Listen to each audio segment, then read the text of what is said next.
we struggle to meet legislative mandates of the 2% tax cap, what do you believe should be our spending priorities? What should we look to cut to achieve savings and solvency?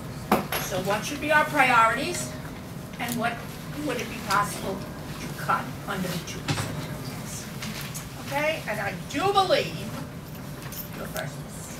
That's me, Lundy, right?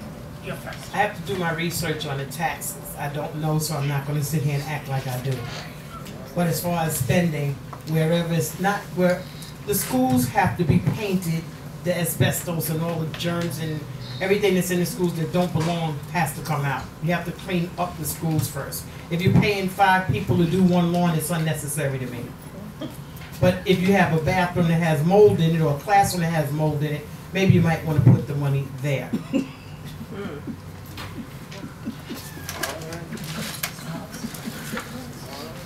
In these tough economic times that we live in, I can understand what the governor is trying to say with the 2% tax cap, but it's not fair because in our community, where most of our property is off the tax roll, we have less to work with in the beginning.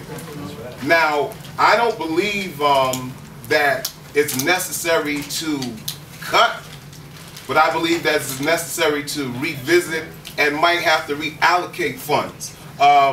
Where our support staff, like we need groundskeepers, we need security, because all that gives to the appearance of a good learning environment.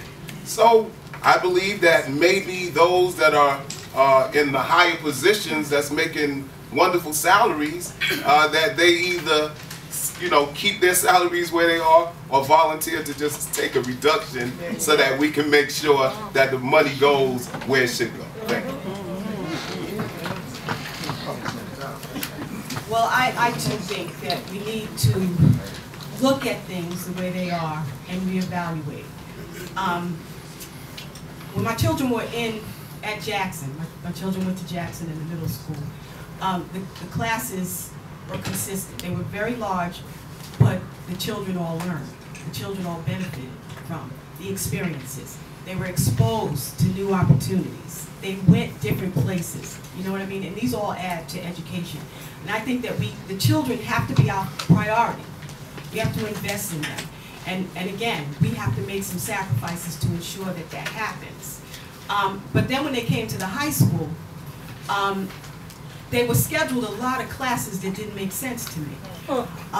They were given, my daughter was given an outrageous amount of electives, and her core classes, may have been overlooked. So I think there's some things at the high school, on the high school level, we can look at as far as scheduling is concerned. There may be some teachers, there may be some overstaffing, there may not be, I don't know, but I do know that scheduling is a problem up here.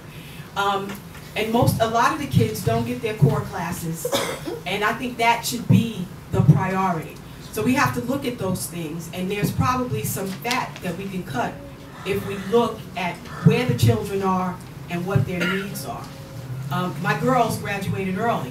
My son, when he left the middle school, two of them had high school credits. At the end of my son's sophomore year, he had 19 and a half credits. And you need 22 to graduate, and I'm sure there are a lot of other children like that. A lot of parents don't have the wherewithal to come up and talk to the guidance counselor and say, well, what is this for? What is that for? What is that? They don't need home ec, art, and 4 other electives. It doesn't make any sense when they haven't done their core classes. So we have to kind of look at everything and make sure that it makes sense.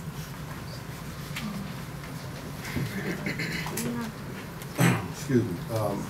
Well, I believe we already know about this cap, and we know that it's going to take money away from our budget. As well, we also know that supplies cost more money. We know that everything is going up. So we know that we got to work together as a board to agree to disagree.